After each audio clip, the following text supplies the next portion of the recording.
Friends, I'm out here in my little studio.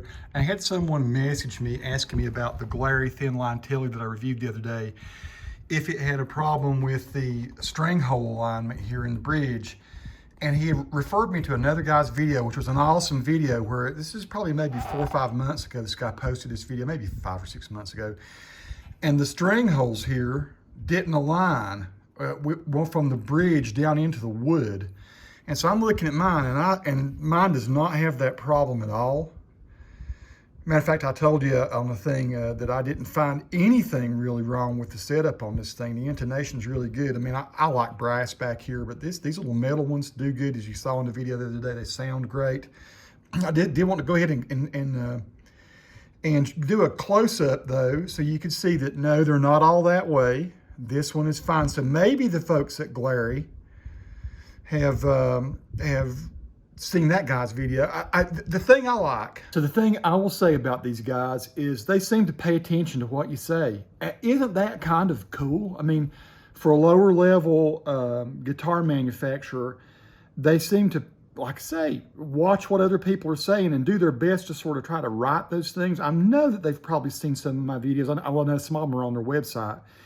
And the criticisms that I've made, I'm seeing in the new guitars that I get, they're not there anymore. Since we didn't get a real good close-up look of it, at it, and I'm here, you know, you'll see some of the slight imperfections. But I don't know if it's an imperfection or not. This is a different kind of F-hole, totally different size than what's on the Glarry with the humbucker.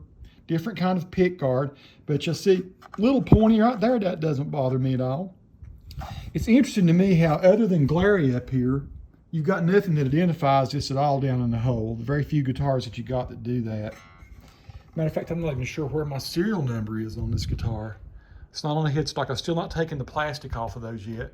You see the white plastic on the back of that. So I'm gonna do that. I'll do that here just in a minute. Those tuners have been staying in shape just great. I mentioned in that video that since the strings, when they're brand new, they will discolor the tips of your fingers the more you play. And you can see exactly here what I'm talking about. The more your fingers with the residue from the strings will press into the wood. And one of the guys did a critique about this, and he said, you know, I don't know there's any way I can clean this fretboard up. To me, I like kind of nasty looking fretboards. I like it when my guitar gets to a point where you can see that I really do move up and down the neck. I'm not a cowboy player. I'm all over it, for better or worse.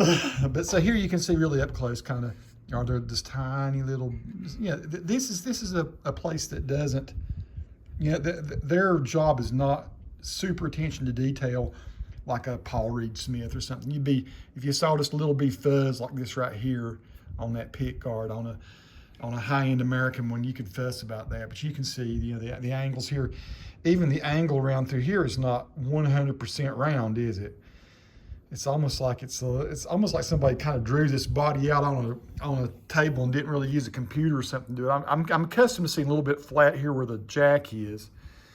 But all in all, like I say, good looking, handsome Telecaster. I love the wood. Now, I mentioned here, I didn't show this up close the other day, but you can see how this nut, there's a tiny little gap in the wood right there, right? Now, this looks like it'd be a really bad nut. It's not a bad nut.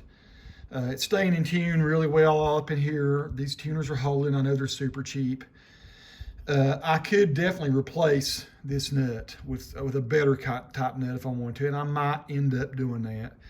But you know, it's not pretty or fancy or super finished or anything, but it's functional.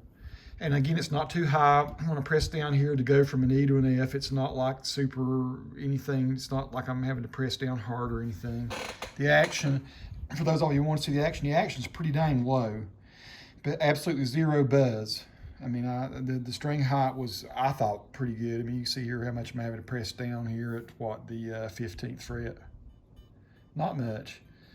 If you watch the video, you'll saw I played really well all the way up to, what is that, 21st fret? I guess it's 21 frets. So we got 12, 15, 17, 19, 22 fret, isn't it? Pickups, I think, sound fantastic. Yeah. I will flip it around for a second. You know, there's what your jack looks like. Let's turn it upside down. I kind of mentioned, here it wasn't a close-up look the other day. It was just me holding it and talking about it and rattling on too long. But now you can get a good idea of how the wood matches up. Now my iPhone here, this looks a little gray, and it actually looks really yellow. So I look purple. I don't know what's wrong with the white balance on my iPhone.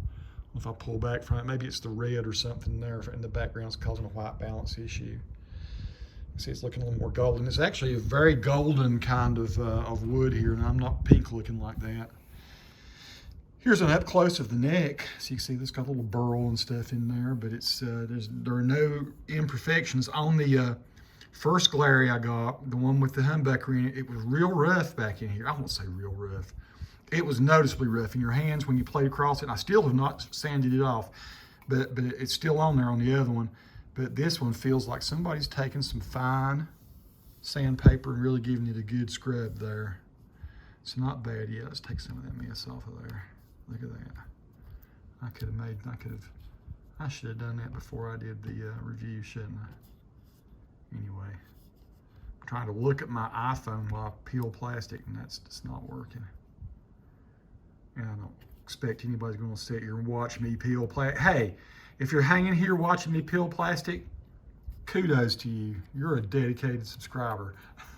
I'll get those other two maybe next week or something when I'm feeling up to the task. Yep, ferrules back here are good for the string through. I mean, you see little stuff like this. What is that? I don't even know. I don't care.